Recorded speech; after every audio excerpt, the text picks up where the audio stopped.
Good evening, everyone, and thank you for tuning in to another episode of Shelly Speaks Truth right here on TooRawforTV.tv. I'm your host, Shelly Speaks, and if you are here for the first time, welcome. If you are returning, welcome back.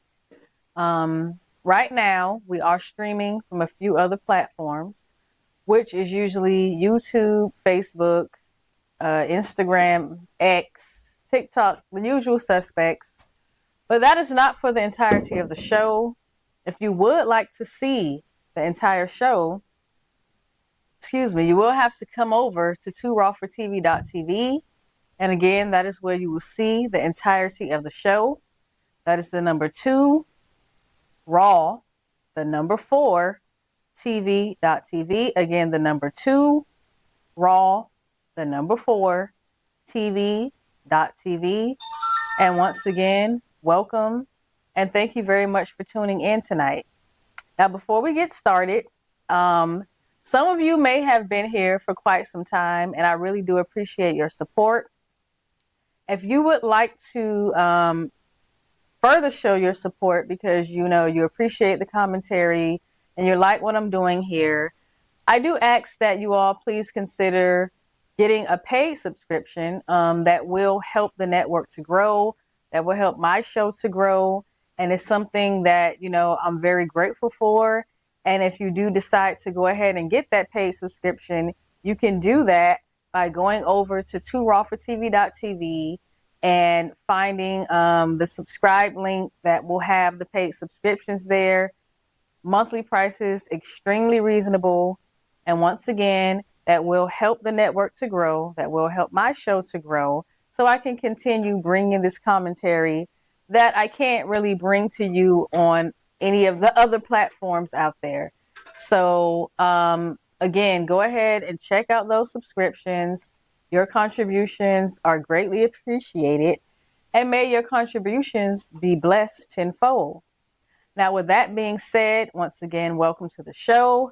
I will be opening the phone lines in a little bit, so if you would like to call in and with any questions, any comments, please feel free to do that. If you're someone that doesn't really like to be on air or call in, you can also drop a comment in the comment section. We do check the comment section from time to time. So feel free to chime in whichever way you choose, call, comment, whatever you may choose to do, because I would like to hear from you all, on tonight's commentary. So please feel free to go ahead and call when I open the phone lines, or drop your comments in the comment section. We do check the comments from time to time, and we'll go ahead and respond to your comment. Now, man, there's been so much going on in the news cycle. It's hard to keep up with everything that is going on, because from day to day, there's just some new craziness happening within this country. Right now, there's a lot going on with immigration, and I'm going to get to that in a little bit. But there's a story that went viral for a minute. A lot of people were talking about it, but it kind of disappeared from the news cycle. And I'm going to go ahead and get into that clip because, it's when it comes to a certain group of people, it never ceases to amaze me the type of shenanigans that these people are up to. So I'm just going to go ahead and roll that clip, and I'll further discuss it on the other side. We want to warn you that this next story contains details that are rather disturbing and may not be appropriate for young audiences. 2 Texas men have been charged in connection with allegedly plotting to invade a Haitian island, murdering the men there, using the women and children as sex slaves. Authorities say that the 2 were also planning to recruit people experiencing homelessness here in the district to help them with their plot. And there's also an alleged connection to Joint Base Andrews right here at home. John Duran has been looking over all of these court documents all day long. John, no doubt some very wild and rather disturbing allegations there. Yeah, serious allegations, Larry. 21-year-old Gavin Weisenberg and 20-year-old Tanner Thomas are facing federal charges, including conspiracy to murder, maim, or kidnap in a foreign country. If convicted, that carries a sentence up to life in prison. The U.S. Attorney's Office out of Texas's Eastern District says over the course of about a year, Tanner Thomas and Gavin Weisenberg plan to invade Ganav Island, a territory of the Republic of Haiti. Court documents filed Thursday show Thomas and Weisenberg allegedly plan to take the island by force, murder all the men on the island, which has a population of about 87,000 people, and carry out their rape fantasies by turning the remaining women and children into sex slaves. Investigators say the two plan to buy a sailboat to travel from the United States to Ganav Island. They also plan to purchase military-style rifles to use in their coup.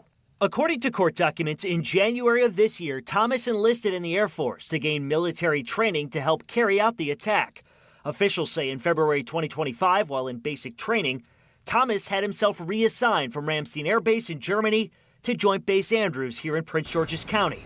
Court documents say he did this to be closer to D.C., so he could allegedly recruit people experiencing homelessness to be part of their plot. In August 2024, Weisenberg allegedly enrolled in the North Texas Fire Academy to get trained in command and control protocols. Court documents show Weisenberg failed out of the academy in February 2025. Afterwards, Weisenberg allegedly traveled to Thailand to enroll in sailing school, but didn't follow through with it because the training was too expensive. Investigators say the two suspects also studied Haitian Creole to help facilitate their armed coup plot. On top of those allegations, federal prosecutors allege at some point during their plan to overthrow Ganav Island, Thomas and Weisenberg also coerced a minor to be in a child pornography that they filmed. They face 15 to 30 years in prison if convicted of that offense, Larry. All right. Of course, we will wait and see how things progress through the legal system. John Duran, we appreciate the information. Thank you so much.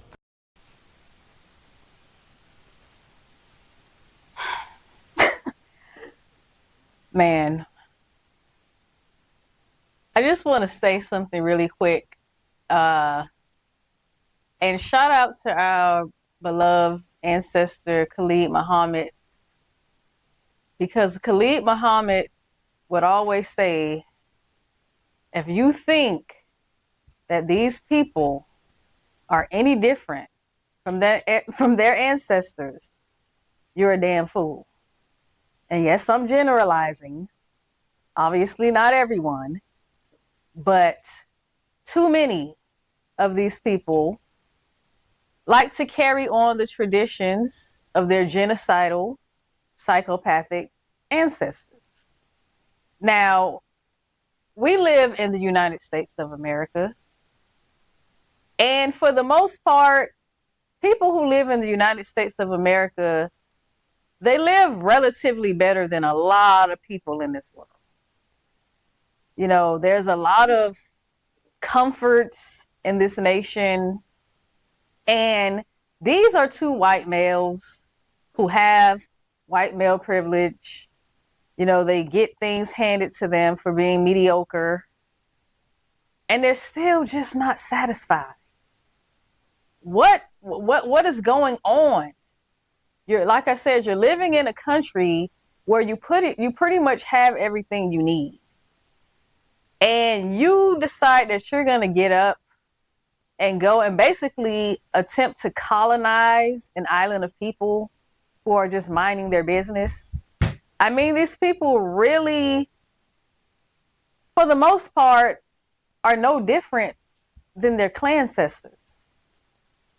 It's just, it's baffling, but at the same time, it's really not all that surprising because, you know, quiet as it's kept, a lot of these people don't see anything wrong with what their ancestors have done to this planet. And I guess these two decided that they were going to go ahead and keep that tradition alive of going to an island of people, unsuspecting people, going in there. You know, the video said that they studied Haitian Creole so they could learn the language. They would go, I'm sure they were going to go in pretending to help the people, but they had a ploy, as you heard, to kill off all the men and take in the women and children as sex slaves. And 15 to 30 years is not enough. I feel like a real example needs to be made out of these two idiots. they need to serve life in prison. They don't need, first of all, it's something severely wrong with them. They're deranged and they're a threat to humanity. And even if they go to prison for 15 years, who's to say they're not going to try to harm anyone and successfully get away with it the next time? So they need to be taken off the streets indefinitely. They need to serve life in prison, if you ask me, because if their plan would have been thwarted, they would have genocided a bunch of people and took in women and children as slaves. So why would they even be considering allowing these people to go back into society? It's sickening. But like I said, many of these people don't see anything wrong with what their clan ancestors have done. I've had people in conversations before say things like, Jared Taylor was notorious for saying this. He would always say that, they're not focused on fairness. They're not focused on morality. They're focused on dominance. And that's how they've gotten where they have gotten in the world, because they're not thinking about what's right and what's wrong.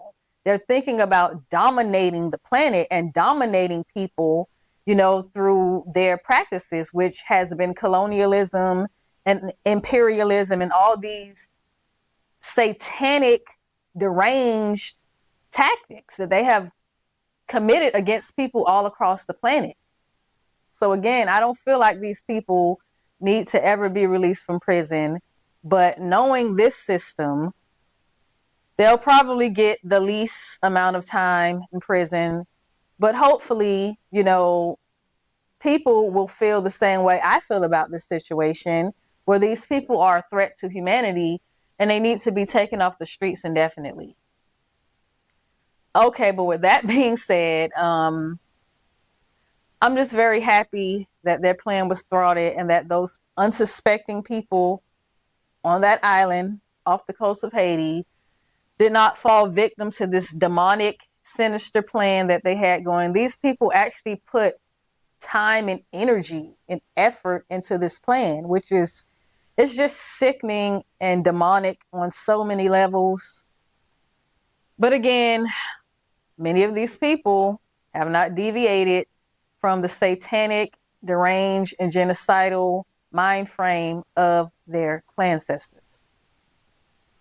But again, with that being said, that's not what tonight's show is about, but I really wanted to highlight that story because, again, these people, these are the people that they think we're supposed to be intermingling with. And it's just very dangerous because unsuspecting people are being targeted by the likes of these people. And it's just extremely unfortunate. But I do want to go ahead and segue over into tonight's main topic, which is Trump's new immigration policies. Everyone is talking about it all across social media. And, there's a lot that people have to say about this because these are some of the most drastic immigration policies that many people have ever seen. So I'm going to go ahead and get into that clip, where Trump is discussing what his not Trump per se, but where it's being discussed about these new immigration policies. One of the Guard's members, it was President Trump who announced the death of Specialist Beckstrom, one of the Guard's members he had put on crime patrol in Washington. Hours later, he announced a further crackdown on immigration. CBS News has learned it includes a pause on all asylum decisions. Weijia Jiang is in West Palm Beach, Florida. President Trump announced he would permanently pause migration from, quote, third world countries. He is also threatening to revoke U.S. citizenship from foreign-born Americans who undermine domestic tranquility and calling for a review of all green card holders from 19 countries of concern, including Iran, Venezuela, and Afghanistan. When you let the people come in by the thousands and thousands and thousands, They made a terrible mistake. As the Afghan war came to a chaotic end in 2021, a program called Operation Allies Welcome allowed more than 76,000 Afghan nationals into the United States. Many of them, including the shooting suspect, had worked with the U.S. CBS News' Nancy Cordes asked President Trump about that. He was vetted, and the vetting came up clean. He went cuckoo. I mean, he went nuts. And that happens, too. It happens too often with these people. You see them. But look, this is how they come in. This is how they're standing on top of each other. The Department of Homeland Security says it will be reviewing all asylum cases approved under the Biden administration. Sean Van Diver is an advocate for Afghan migrants. My number one concern is that all these 195,000 Afghans that came here during the last administration are going to be painted with the brush of this man. A DHS official tells CBS News the suspect's asylum case was approved under the Trump administration earlier this year. When it comes to asylum, when they're flown in, it's very hard to get them out. And Weijia Jiang joins us now. So the president just announced a new plan to reverse the majority of executive orders under former President Joe Biden. Did he say why? That's right, Tom. President Trump says he is canceling all the executive orders signed by former President Biden that were used with an auto pen instead of his hand. Trump claimed without evidence that Biden was not involved when an auto pen was used, and he threatened that if Biden claims he was, he will face charges of perjury. Biden has repeatedly addressed attacks on his use of the auto pen, insisting that he made the decisions when it came to executive orders, pardons, and legislation. Tom. Weijia Jiang, we know you'll stay on top of things. Weijia, thank you. Okay. So, in case, you may be unaware of what took place, there was an Afghani national that shot two National Guardsmen. One of them, unfortunately, did pass away. And, of course, that sparked outrage all over the country. And Trump's response to that was that he would be pausing indefinitely immigration from third world countries. Now, there has been no concrete, layout of what countries he's referring to. But as you heard in the video, they did name a few countries. But this has caused, panic in a lot of people who may have been planning to come to the United States. But this will be by executive order. So he won't be relying on Congress to approve this. And, he's once that shooting happened, I guess that was the final, nail in the coffin, as you could say, as it relates to immigration and, how it's being perceived that people are coming into America who hate America, who don't respect America, who don't respect the American people, don't respect the culture of the country, and things like that. But Trump didn't just stop there because, with him announcing that he was going to put that indefinite ban on immigration from third world countries, there are some things that they're doing within the country with people who are already here. And, some of those things included things like cutting off financial governmental assistance to individuals, who are not naturalized citizens. So even people who have green cards and things like that, they won't be eligible for any government programs. And even crazier, they even discuss, I don't know what you call it, when someone is, they're not, you could say, like, indigenous to America, or I guess that's the way you would say it. But they did come to the country and they became a citizen. I guess you call that a naturalized citizen. So they're even talking about And this is what got a lot of people like in panic mode and outrage. They're talking about revoking citizenships from naturalized citizens that don't align with America. I guess with America's, I don't want to say culture, but people who they perceive to be anti-American, they're going to be stripping them of their citizenship. So they're going pretty hard in the paint when it comes to immigration in this country. And there's a lot of people that's saying that, you know, that situation that occurred is unfortunate, but Trump is using this as a ploy to unfairly target individuals who are immigrants in the country because they really don't want a lot of immigrants here. So they're finding any and everything that they can do to ship people out of the country, even so far as saying that they will take away citizenship from naturalized citizens who don't align with America's agenda. I'm paraphrasing, of course. But that, again, that is something that has a lot of people outraged because they're like, okay, these people came into the country legally. They went through the process the way they're supposed to go through it. And I guess because they have a different political agenda or they don't agree with certain tactics that the American government is taking, then you're going to strip their citizenship away from them. And I just want to say this because as a Black American, more specifically, a foundational Black American, when a lot of people came into this country, they didn't want to listen to us when we told them how things work here. They told us that all we did was complain and make excuses and we need to work harder and all this type of stuff. And we tried to let people know, listen, this system is not what you think it is. And unfortunately, a lot of people are starting to see that now. You know, these people, I'm not going to say they don't play fair, which they don't. But when it comes to immigration specifically, you know, there are some people in the country that just shouldn't be here. They don't have the proper documentation to be here.